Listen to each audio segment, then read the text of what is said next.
ಅಂತೂ ಇಂತೂ good news ಬಂತು. ಗೃಹಲಕ್ಷ್ಮಿ ಯೋಜನೆಯ ಫಲಾನುಭವಿಗಳಿಗೆ ಇಲ್ಲಿ ನಿಮ್ಮ ಖಾತೆಗಳಿಗೆ ಹಣ ಜಮಾವಣೆ ಶುರುವಾಗಿದೆ. ಅಷ್ಟಕ್ಕೂ ಆಲ್ರೆಡಿ ಕೆಲವೊಬ್ಬರ ಅಕೌಂಟಿಗೆ ಗೃಹಲಕ್ಷ್ಮಿ ಯೋಜನೆಯ ಹಣ ಜಮಾ ಆಗಿದೆ. ಸೊ ಯಾರ ಒಂದು ಅಕೌಂಟಿಗೆ ಬಂದಿದೆ, ಯಾರ್ಯಾರ ಅಕೌಂಟಿಗೆ ಇನ್ನೂ ಬಂದಿಲ್ಲ ಅನ್ನೋದ್ರ ಬಗ್ಗೆ ಇಲ್ಲಿ ಕೆಲವೊಂದಿಷ್ಟು ಮಾಹಿತಿಗಳನ್ನು ತಿಳ್ಕೊಳ್ಳೋಣ.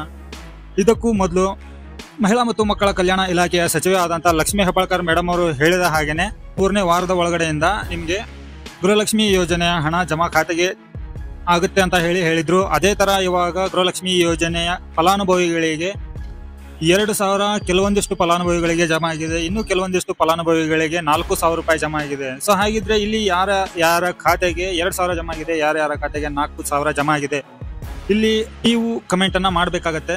ಯಾವ ಜಿಲ್ಲೆಯವರಿಗೆ ಬಂದಿದೆ, ಯಾವ ಜಿಲ್ಲೆಯವರಿಗೆ ಬಂದಿಲ್ಲ, ಯಾಕೆ ಅನ್ನೋದಾಯ್ತಂತಂದ್ರೆ ನೀವು ಮಾಡೋ ಒಂದು ಕಮೆಂಟ್ ಏನಿದೆ ಅಲ್ವಾ, ನಿಮ್ಮ ತರಾನೇ ಈ ಒಂದು ವಿಡಿಯೋ ಯಾರೆಲ್ಲ ನೋಡ್ತಾ ಇರ್ತಾರೋ ಅವರು ಕಮೆಂಟ್ ಅನ್ನ ಓದ್ತಾ ಇರ್ತಾರೆ. ಕಮೆಂಟ್ ನಲ್ಲಿ ನೀವು ಮೆನ್ಷನ್ ಮಾಡಿರೋ ಮಾಹಿತಿಯನ್ನ ಅವ್ರಿಗೂ ಕೂಡ ಮುಟ್ಟುತ್ತೆ. ಸೊ ಹಾಗಾಗಿ ನೀವು ಮಾಡಬೇಕಾಗಿರೋದು ಇಷ್ಟೇನೆ, ಯಾವ ಜಿಲ್ಲೆ ಅನ್ನೋದನ್ನ ಮೆನ್ಷನ್ ಮಾಡಿ, ಯಾವ ಊರು ಅನ್ನೋದನ್ನ ಮೆನ್ಷನ್ ಮಾಡಿ, ನಂತರ ನಿಮಗೆ ಎಷ್ಟು ಕಂತಿನ ಹಣ ಜಮಾ ಆಗಿದೆ, 2,000 ಬಂದಿದೆಯೋ ಅಥವಾ 4,000 ಬಂದಿದೆಯೋ ಅನ್ನೋದನ್ನ ಕಮೆಂಟ್ ಮಾಡೋದನ್ನ ಮರಿಬೇಡಿ. ಯಾಕೆಂದ್ರೆ ನಿಮ್ಮಿಂದ ಕೂಡ ಅವರಿಗೆ ಒಂದು ಧೈರ್ಯ ಬರುತ್ತೆ, ಗೃಹಲಕ್ಷ್ಮಿ ಯೋಜನೆ ಹಣ ಬರೋದು ನಿಂತಿಲ್ಲ, ಈ ಯೋಜನೆ ಕ್ಯಾನ್ಸಲ್ ಆಗಿಲ್ಲ ಅಂತ ಅನ್ನೋದ್ರ ಬಗ್ಗೆ.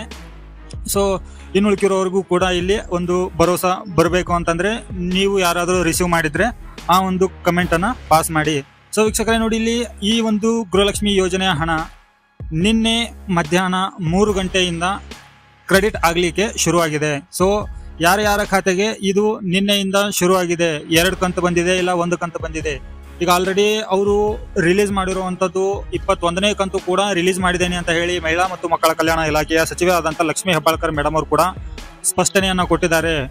ಇದು 21ನೇ ಕಂತು ಮೊದಲು ರಿಲೀಸ್ ಮಾಡಿದ್ದಾರೆ, ಇದರ ನಂತರ 19, 20ನೇ ಕಂತನ್ನ ರಿಲೀಸ್ ಮಾಡಿದ್ದಾರೆ. ಈ ತರ ಎದಕ್ ಮಾಡಿರೋ ಗೊತ್ತಿಲ್ಲ, ಬಟ್ ಇಲ್ಲಿ ಗೃಹಲಕ್ಷ್ಮಿಯರಿಗೆ ಏನ್ ಬೇಕಾಗಿತ್ತು, ಗೃಹಲಕ್ಷ್ಮಿ ಹಣ ಬೇಕಾಗಿತ್ತು. ಸೊ ಅದು ಬರ್ತಾ ಇದೆ, ಅದು ಬಂದಿರೋದಕ್ಕೆ ಕನ್ಫರ್ಮೇಶನ್ ಬೇಕಾಗಿದೆ ಅಷ್ಟೇ. ಇಲ್ಲಿ ಒಬ್ಬರಿಗೊಬ್ರು ಪ್ರಶ್ನೆ ಹಾಕ್ತಾ ಇರ್ತಾರೆ, ಯೋಚನೆ ಮಾಡ್ತಾ ಇರ್ತಾರೆ, ನನಗ್ ಬಂದಿಲ್ಲ, ನಿನಗ್ ಬಂದಿಲ್ಲ, ಅಕ್ಕಪಕ್ಕದವ್ರ ಮನೆಗೆ ಬಂದಿದೆ ಅಂತ ಹೇಳಿ. ಸೊ ಯಾರ್ಯಾರಿಗೆಲ್ಲ ಡೌಟ್ ಇದೆಯೋ ಅಂತವ್ರು ಎಲ್ಲರೂ ಕೂಡ, ಬರ್ದೇ ಇದ್ದವರು ಕೂಡ ಕಮೆಂಟ್ ಮಾಡಿ, ಬಂದವರು ಕೂಡ ಕಮೆಂಟ್ ಮಾಡಿ. ನೀವು ಮಾಡೋ ಒಂದು ಕಮೆಂಟ್ ಏನಿದೆ ಅಲ್ವಾ, ಅದು ಸರ್ಕಾರಕ್ಕೂ ಕೂಡ ಮುಟ್ಟುತ್ತೆ. ಯಾಕಂದ್ರೆ ಮೀಡಿಯಾ ಅನ್ನೋದು ಪ್ರತಿಯೊಂದು ವಿಷಯವನ್ನ ಒಬ್ಬರಿಂದ ಒಬ್ಬರಿಗೆ ಮುಟ್ಟಿಸುವಂತ ಒಂದು ಯೋಜನೆ ಇದ್ದ ಹಾಗೆ ಇದು, ಸರಿನಾ? ಸೊ ಹಾಗಿದ್ರೆ ನೋಡಿ ವೀಕ್ಷಕರೇ, ಇಲ್ಲಿ ಈ ಒಂದು ವಿಡಿಯೋದಲ್ಲಿ ಇಷ್ಟೇ ಮಾಹಿತಿ ಇರೋದು. ಯಾಕೆ ಅಂತಂದ್ರೆ ಪದೇ ಒಂದೇ ವಿಷಯದ ಮೇಲೆ ವಿಡಿಯೋನ ಮಾಡಲಿಕ್ಕೆ ಆಗೋದಿಲ್ಲ. ಸೊ ನೋಡೋರ್ಗೂ ಕೂಡ ಬೇಜಾರಾಗುತ್ತೆ. ಹಾಗಾಗಿ ಆ ಥರ ಆಗೋದು ಬೇಡ.